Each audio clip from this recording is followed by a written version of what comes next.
नमस्कार, आप देख रहे हैं न्यूज 9 भारत और मैं हूं आपके साथ अशोक चौहान। देश और दुनिया की तमाम खबरों पर आइए डालते हैं एक नजर। उत्तर प्रदेश में विधानसभा उपचुनाव का बिगुल अभी नहीं बजा है, फिर भी राजनीतिक पार्टियां पूरी दमखम से अपने पक्ष में माहौल बनाने में जुटी हैं। समाजवादी पार्टी के तमाम नेतागण आज जनपद मैनपुरी में पहुंचे हैं, जहां उन्होंने कस्बा करहल के रोहित पैलेस में आयोजित समाजवादी पार्टी के दिवाकर समाज सम्मेलन को संबोधित कर सपा के पक्ष में माहौल बनाने की पटकथा लिखी है। सम्मेलन में दिवाकर समाज की ओर से सपा महासचिव प्रोफेसर राम गोपाल यादव और पूर्व सांसद तेज प्रताप सिंह यादव को स्मृति चिन्ह व तलवार भेंट कर सम्मानित किया गया। सम्मेलन में प्रोफेसर राम गोपाल यादव ने कहा कि भाजपा सरकार पर तंज कसते कहा कि भाजपा सरकार अब पूरी तरह फेल है। फर्जी इनकाउंटर कर पुलिस झूठी वाहवाही लूटने में लगी है। बेरोजगार को रोजगार के नाम पर छला जा रहा है। उन्होंने भाजपा सरकार से सावधान रहने की बात कहते हुए विधानसभा उपचुनाव में समाजवादी पार्टी के प्रत्याशियों की ऐतिहासिक जीत होने की बात दोहराई है। तो वहीं पूर्व सांसद तेज प्रताप सिंह यादव ने कहा कि लोकसभा चुनाव के नतीजे से यह स्पष्ट हो गया है कि प्रदेश के विधानसभा चुनाव में समाजवादी पार्टी की सरकार बनेगी। कार्यक्रम संयोजक सुमन दिवाकर ने कहा कि समाजवादी पार्टी ने सदैव ही दिवाकर समाज को मान सम्मान दिया है। ऐसे में दिवाकर समाज आगामी करहल विधानसभा के उपचुनाव में एकजुटता के साथ समाजवादी पार्टी के पक्ष में लामबंद होकर सपा की ऐतिहासिक जीत की इतिहास लिखेगा। इस दौरान सपा के नेताओं ने क्या कुछ कहा, आइए सुनते हैं उनकी जुबानी।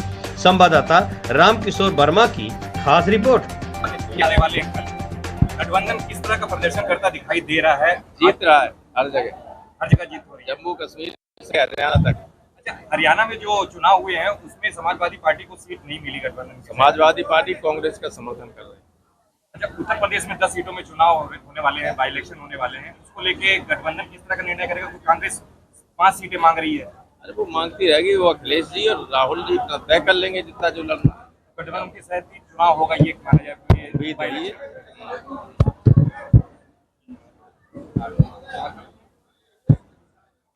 एक बड़ा विवाद छिड़ा हुआ है, धर्मों की राजनीति चल रही है, जिसको लेके आजकल विकास के मुद्दे कहीं दिखाई नहीं पड़ रहे हैं।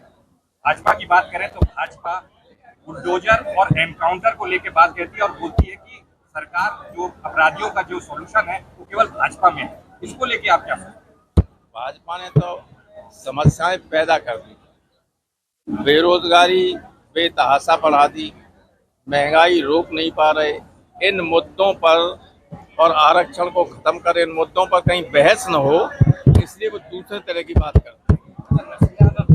विवाद पैगंबर को लेकर, विवादित बयान को लेकर तमाम हंगामा मचा हुआ है। देखिए वो तो अगर किसी के पैगंबर को लेके या भगवान को लेके कोई विवादित बयान देगा तो स्वाभाविक ही होना देना ही चाहिए। किसी कोई भी समझदार, चाहे हिंदू हो या मुसलमान, मुस्लिम पैगंबर पर या भगवान पर हमारे कोई बयान देना नहीं चाहिए। बुद्धिमान मत्ता तो यही है, अगर कोई देता है वो मूर्खता है, उसका रिएक्ट होगा।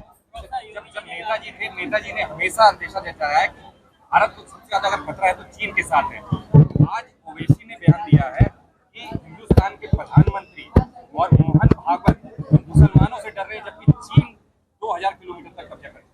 अब हम देखिए ओवैसी को लेके तो कुछ नहीं कहना चाहते हैं, लेकिन ये तो सारा दुनिया जानती है कि कितना अंदर घुसा है। अभी हमारे जनरल ने मालूम क्या है कहा 2-4 दिन पहले, जो नए जनरल हुए हैं, कि स्थिति सामान्य तब हो सकती है, तनाव सामान्य चीन से तब हो सकते हैं जब हम 2020 से पहले की स्थिति हो। इसका अर्थ क्या है? 2020 के बाद 4 साल में चीन बहुत पीछे आ गई हमारे देश में। वो पीछे जाए तो स्थिति सामान्य होती है, जनरल कह रहे हैं, लेकिन प्रधानमंत्री नहीं, उसका नाम ही नहीं लेंगे चीन के। 10 सीटों पर चुनाव होना है। मेन कौन सी समाजवादी के लिए अहम सीट होगी जिसपे समाजवादी पूरी तरीके से तैयारी होगी? समाजवादी हर एकम तैयारी, हमारे सब एमपी हमारे कौन है। 10 सीटों में से करहल विधानसभा आती है, करहल सीट में चुनाव हो रहा है और आपने घोषित भी कर दिया तेज प्रताप जी यहाँ से चुनाव लड़ने जा रहे हैं। बीजेपी अपने पूरी दमखम दिखाते हुए तमाम नेता मुख्यमंत्री करहल में आ रहे हैं। दूसरी वो आ रहे हैं अपनी जमानत बचाने के लिए, जीतने के लिए थोड़े जा रहे हैं। जबकि उनका कहना ये है कि उनको तो पहले भी कहते थे, वो टेम्पल लड़ी तो कह रहे थे कमल खिलाएंगे, और हमेशा कमल खिलाते रहे, लेकिन कमल यहाँ पता नहीं चलता कहाँ चला जाता, धूल दूसरे तो हो जाता है, तो फिर हो जाए। उनका कहना है कि परिणाम आने के बाद समाजवादी जिन लोगों की आप बात जिन EVM लोगों की आप बात कर रहे हो, जो ये कह रहे हैं, उनकी कोई हैसियत उनके यहाँ नहीं है। यहाँ छोड़िए, जनता में छोड़िए। डिप्टी सीएम का कहना है कि समाज उन्होंने किए चुनाव से पहले आज ठीक उसके बदल ही काम कर रहे हैं। जब माननीय राष्ट्रीय अध्यक्ष ने लोकसभा चुनाव से पहले पीडीए का नारा दिया तो भाजपा के लोगों ने बहुत मजाक उस नारे का बनाया, लेकिन चुनाव के बाद जब नतीजे आए तो उत्तर प्रदेश की जनता ने दिखा दिया कि वो माननीय अखिलेश यादव के साथ और पीडीए के नारे के साथ। आज जितना उत्पीड़न और अत्याचार दलित और पिछड़े वर्ग के समाज पर इस भारतीय जनता पार्टी ने किया होता पहले के इतिहास में कभी नहीं। आज अगर कार्रवाई भी की जाती है अपराधी पर, उसकी जाति को लेकर कार्रवाई हो रही है, पिछड़े समाज का है, दलित समाज का है, तो उसके घर पर विरोध पहुंच जाता है।